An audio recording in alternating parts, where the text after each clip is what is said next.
رب العزة عما يصفون والسلام على المرسلين والحمد لله رب العالمين.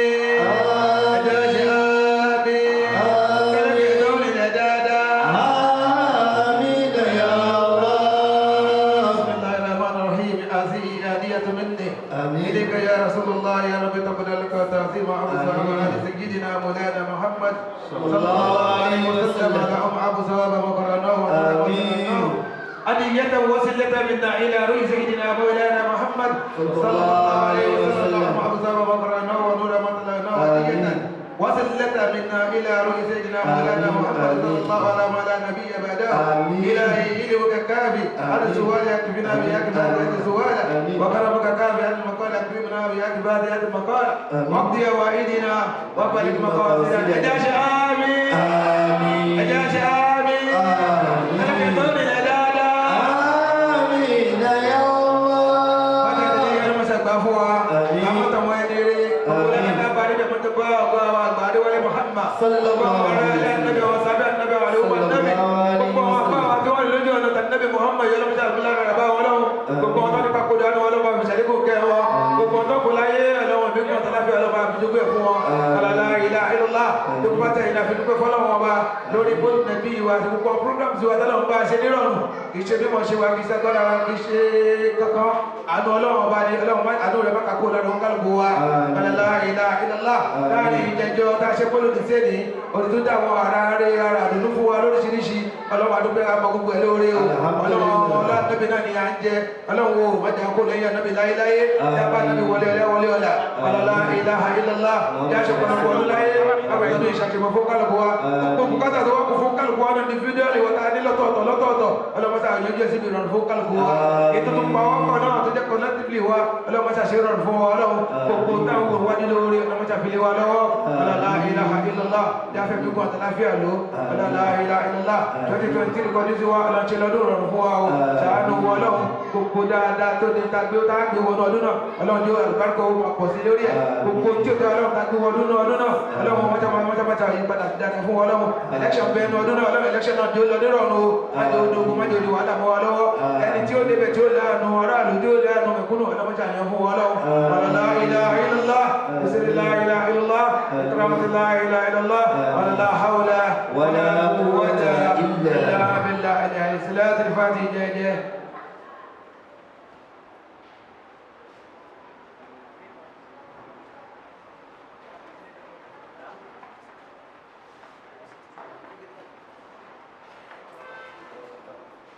آمين.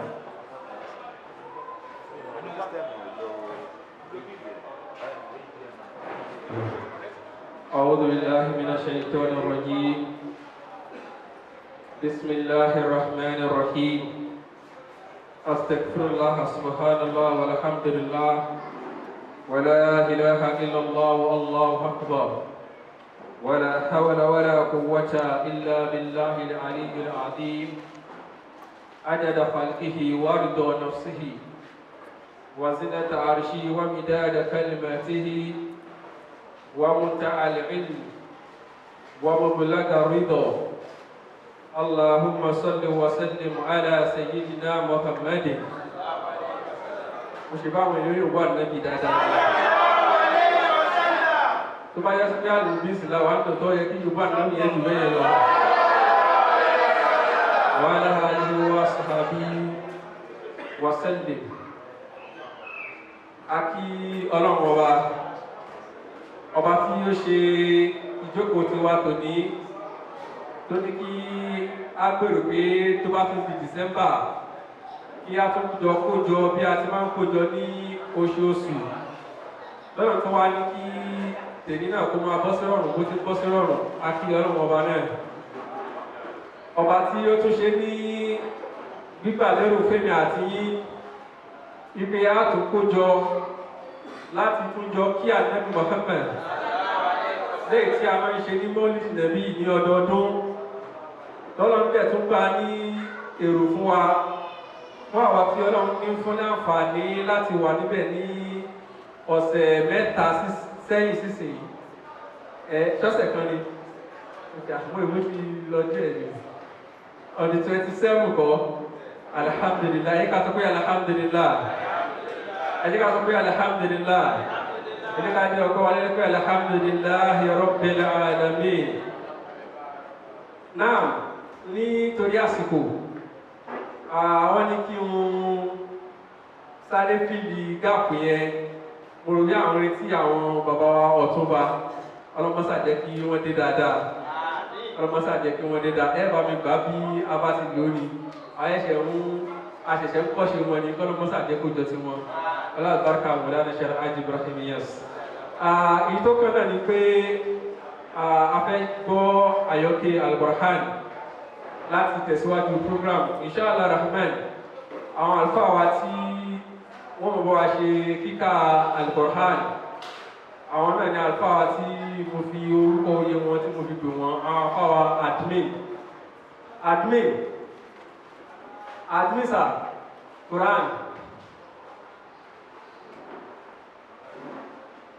Kamu akan Al-Quran.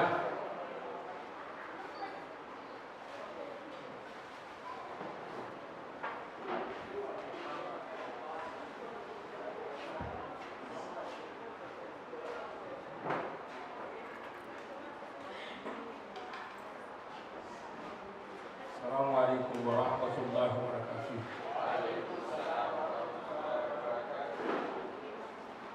A'udzu billahi minasyaitonir rajim. Bismillahirrahmanirrahim.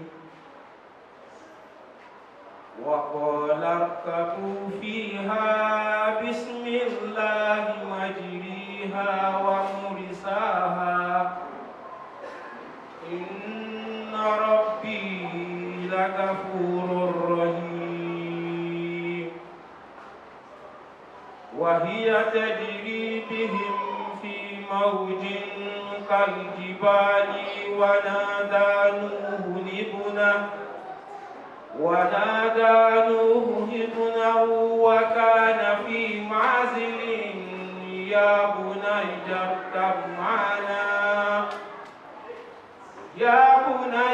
irkab ma'ana wa la takun ma'al kafirin.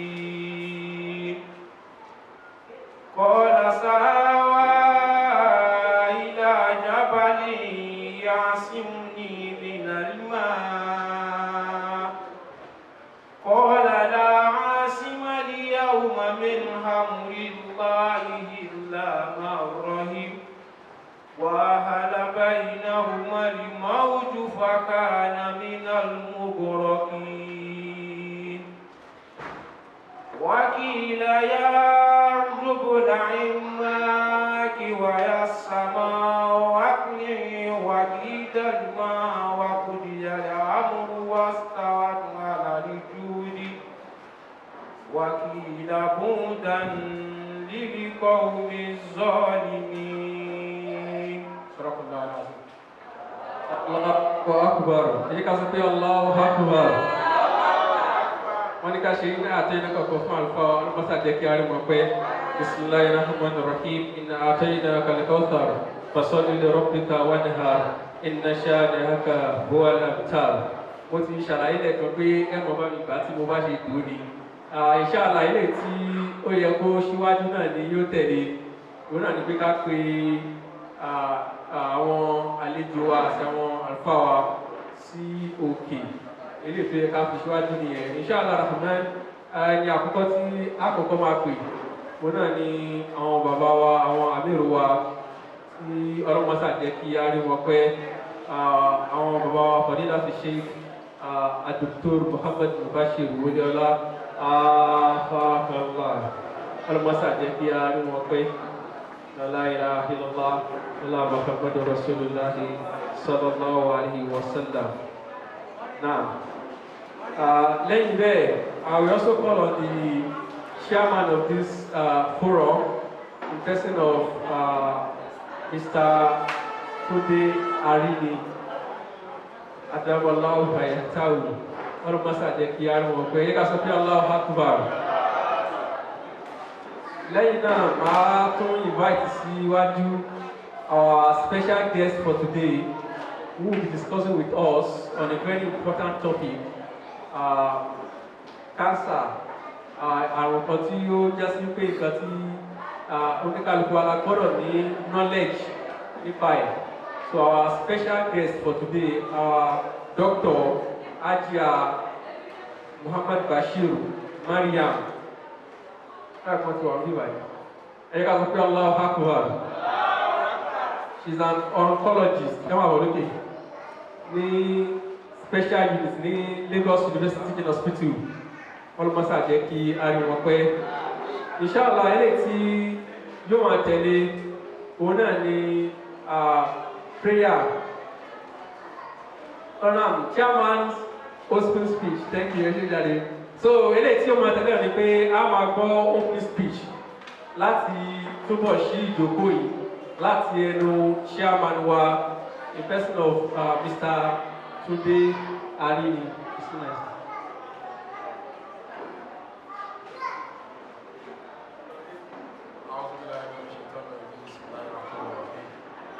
Assalamu alaikum wa rahmatullahi wa barakatuh.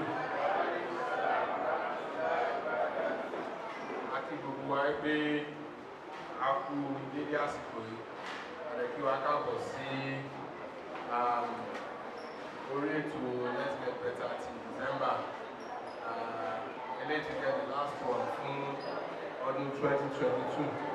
Ọ̀ṣíwájú ká tó máa lọ, ẹjọ́ ṣá lè súnmọ́ wájú sódà ká fìlì gáàpù ó lè ẹ̀rẹ́bẹ̀ à ń ṣó kíní live so that ó máa wà compact.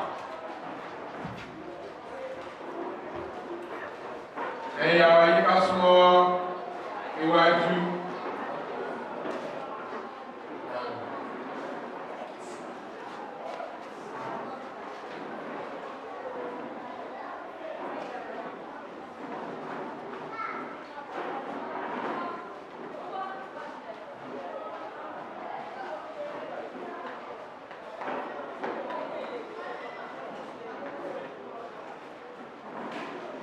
Okay, now,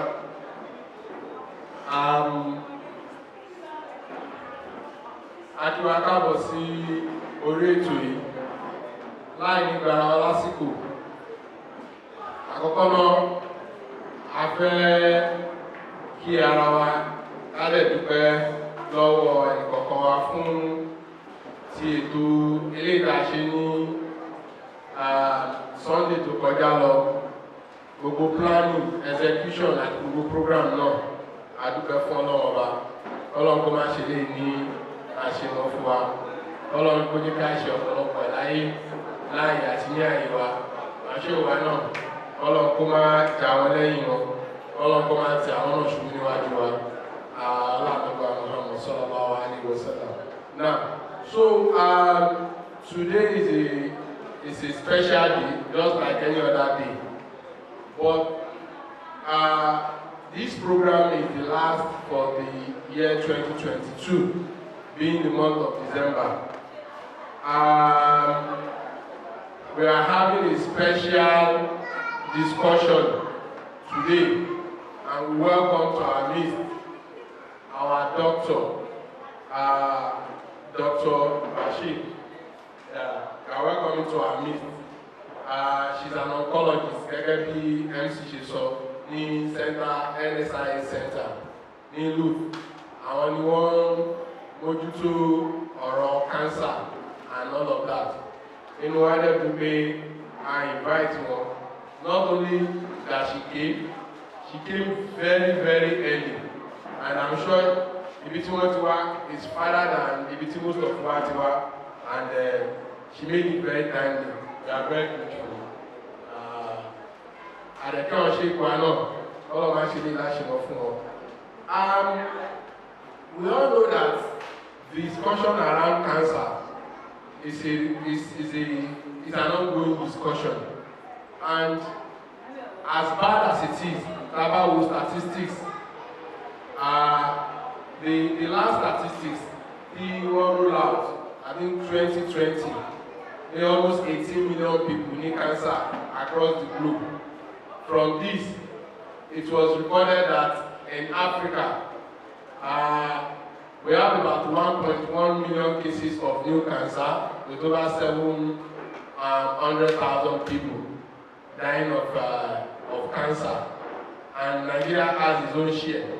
And if we look at the trajectory of this cancer and all of that, Amaribe is decreasingly increasing, meaning that which increase will skyrocket with the telephone. Eléyìí ò ṣẹ̀yìn iṣẹ́ àwọn dókítà wa tí wọ́n wà níbí. Láfi ní kí wọ́n wá bá wa sọ̀rọ̀ oríṣiríṣi cancer ni a ti gbọ́ tó wà.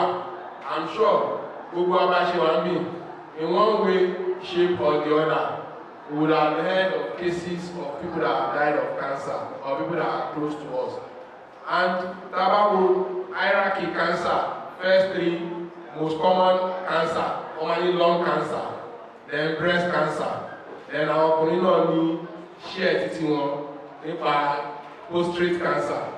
So, and as bad as cancer is, Ganifawa said that everything about cancer is pain. Cancer itself is pain. The cure to cancer is pain.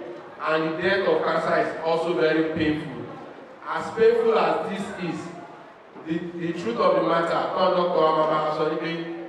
lot of these cancers are preventable, and that's why we feel that it's a very important topic.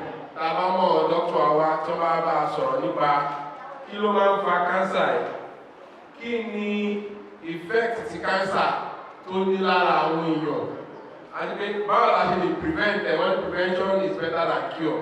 So tó bá ti lè fún wa ní àwọn má ṣe àti ṣe, má jẹ àti jẹ and all of that, ó máa fún gbogbo wa náà ní a better understanding of actually plan life wa, because a lot of time,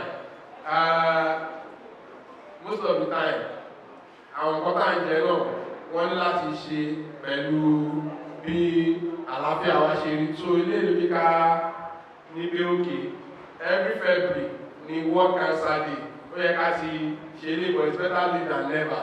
A níbi òkè kí wọ́n bá wa sọ̀rọ̀, and she is very prepared for us. One thing tí mo kàn máa bẹ gbogbo wa níbẹ̀, ká pay attention, tàbá ní láti take note, ká take note. Wọ́n máa ṣe presentation fún wa lórí PowerPoint níbí, gẹ́gẹ́ bí the last doctor tí wọ́n wá náà ṣe bá wa sọ̀rọ̀ nípa sickle cell. Mo mọ̀ pé gbogbo náà lágbádùn wọn. So Dr. Bashir máa bá wa sọ̀rọ̀, wọ́n máa present gbogbo kíní fún wa, ká take note. Tàbá rántí the essence of we coming together first Sunday of the month is one, to have a spiritual diet, a relate àṣẹ̀ṣẹ̀ tọ́nísìn, kí gbogbo wa kájọ ìyẹn Ọlọ́run yà Ànábì sallallahu alaihi wasallam, ká educate ara wa, ká prepare ara wa for the life journey so that we can become better Muslims by the day, not only by the religion but also by the way we live. And also kí àwọn spiritual father wọn ṣe kó wa kí wọ́n ṣe àkànṣe àdúrà fún wa. There is question and answer session. One question or the other. Tafẹ́ béèrè lórí cancer. Generally, you can take note. She is very ready to give us the best of the best, and I believe that lẹ́yìn tá a bá ti parí lecture, gbogbo àwọn amadi advocates láti máa propagate the prevention of cancer in society wa. Bákan náà, àwọn ṣèkò àwọn máa bá wa sọ̀rọ̀ lórí what it is to be exceptional. Somebody is exceptional, somebody is a role model, somebody is a state blazer, Roman set standard. What does it take to be exceptional as Muslims? Ọlọ́run kó fún wa ní etí ìgbọ́, Ọlọ́run kó dẹ̀ fún wa ní ẹ̀mí àgbọ́yé. Assalamu alaikum wa rahmatullahi wa barakatuh. At-takbir.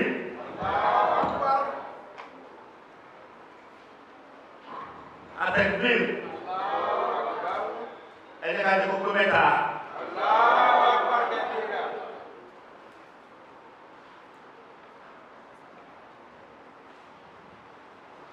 While signing the existing protocol, I would like to invite Alhaji Ustaz Adam to this podium. Ẹ máa gbọ́dọ̀ tóbi. Adáwọ̀ fún Ọlọ́run. Ayàlẹ́gbà Muhammad. Àti gbogbo akọ ọdún ìjẹ́jọ́ ọlọ́yẹ ká ṣe ọ̀pọ̀ ẹ̀láyé ká ṣe ní ààyè ọlọ́yẹ̀gbà Muhammad. Mo tọrọ gáfàrà pé ó pẹ́ mi díẹ̀. Àwọn elétò ló jẹ ni wọ́n dá mi dúró. Ẹ̀dùn mọ́tò ìdíwà ìṣẹ́dún wẹ̀tùlẹ̀ sí nínú. Amúlùmù tó yá pẹ́ díẹ̀ ni ẹ̀. Bàbá ò sí gbójẹ. Alhamdulillah. Alhamdulillah. Ní last month, Fáfàdá àtàn take notes.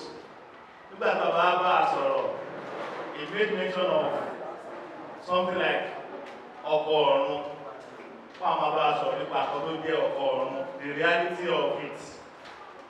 Nígbà tí a rí tọ́pìkì náà kan ti lọ sọ ní tí ó bá tẹ̀ ní deep, àwọn máa brief wa. Àwọn wá ṣe àkànṣe kiri lórí ẹ̀ tó máa lórí YouTube tó yẹ pé you can now make reference to it. It's not about pé ọgbọ́n ọkọ̀ lẹ́ẹ̀kan, but by the time you start watching it like 3, 4, 5 times, you get to understand it better. So ẹ jẹ́ ká fọkàn wá balẹ̀ tá a bá gbọ́ ọ́ tàbá tó gbọ́ ọkọ̀ ọ̀run ṣé kò sí àwọ̀ ọ̀run ni. Wọ́n àbá obìnrin nǹkan ló ṣẹ̀kọ́ wọn ní ọkọ̀ ọlọ́run àwọn ọkùnrin náà kọjá ní. A ní àtọ̀ ìyáwá ní àwọn ọkùnrin ní èmi òsínú àwọn tó ní o. So wọ́n bá sọ̀rọ̀ nípa ẹ̀ later wọ́n máa lórí inú àti oníkálùkù àwọn máa wò. Like Jonathan has said, this is the last let's be better for year 2022. And as God will have it, 1st of January 2023 is also a Sunday. Ẹgbẹ́ àkókò ọlọ́run tó bí. Àkókò ọlọ́run tó bí. Nínú kan tó kí ní àgbọ̀n mi lọ́wọ́ ní déètì wà, ọmọ déètì díẹ̀. So 1st of January 2023 is also going to be a Sunday. Tó bá jẹ́ pé ní ìgbà táwọn àwọn àfi ṣí ọdún wáyé tí a ní parapọ̀ kápọ̀ á ṣí ọdún. And then the January let's get better. It's always to celebrate our sheikh. Then go to the people. Amefi let's get better one ọdún. Amefi celebrate on sheikh. Amefi one ọdún. Bí ẹ ṣe máa jẹ́ àdékagbọ́ kí atókò òbí lè ní. A lọ sí bí àkọsí àdúrà tí bàbá máa ń ṣe fún wa ní oṣooṣù. Ìtàbẹ́ ṣe ní oṣù yìí, ọlọ́mọ tó jẹ́ àṣemọ́ Aládàgbà Muhammad.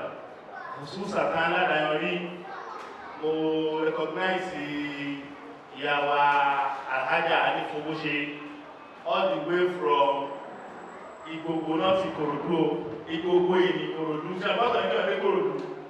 Ẹlòmí àkíkì ló gbé ló ń gbé Kòròdú. Ẹ̀rùn pọ̀ tó wà lágbègbè tó pẹ̀lẹ̀ Kòròdú, àbọ̀ amẹ́sì rárá. Ìgbògbò ẹ̀yọ̀ every month wọ́n ti máa wá nìyẹn. Ọlọ́run jẹ́ aláṣepẹ̀ dáadáa, Aládàgbà Muhammad, ọlátọ́lọ́. Wọ́n ní síwèsí wà fún ìwádìí báyìí. Ṣáàmà ló sọ bẹ́ẹ̀ o, wọ́n ní ìsọ pé síwèsí wọ́n wà ní iwájú. A fẹ́ bọ́ sí àkọsí àdúrà tí a máa ń ṣe ní oṣooṣù. Ọlọ́run fi lè ṣe àṣemọ̀ fún wa. صلى الله الكريم صلى الله عليه وسلم. أعوذ بالله من الشيطان الرجيم. بسم الله الرحمن الرحيم. الحمد لله رب العالمين الرحمن الرحيم مالك يوم الدين إياك نعبد وإياك نستعين اهدنا الصراط المستقيم صراط الذين أنعمت عليهم غير المغضوب عليهم ولا الضالين آمين. بسم الله الرحمن الرحيم الحمد لله رب العالمين الرحمن الرحيم مالك يوم الدين إياك نعبد وإياك نستعين اهدنا صراط المستقيم صراط الذين أنعمت عليهم غير المغضوب عليهم ولا الضالين آمين. بسم الله الرحمن الرحيم الحمد لله رب العالمين الرحمن الرحيم مالك يوم الدين إياك نعبد وإياك نستعين اهدنا صراط المستقيم صراط الذين أنعمت عليهم غير المغضوب عليهم ولا الضالين آمين. بسم الله الرحمن الرحيم الحمد لله رب العالمين